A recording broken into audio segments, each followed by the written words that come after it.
Search and find. Search and find develops the child's visual perception and visual memory through play.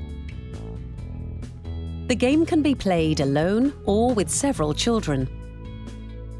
The wooden game board contains 8 hidden assignment cards. Each card has a different task.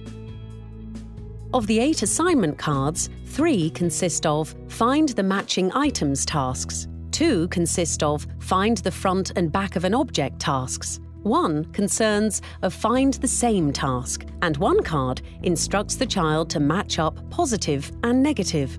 The remaining card asks the child to find the missing piece. The child chooses one of the assignment cards and slides it into the drawer of the wooden game board.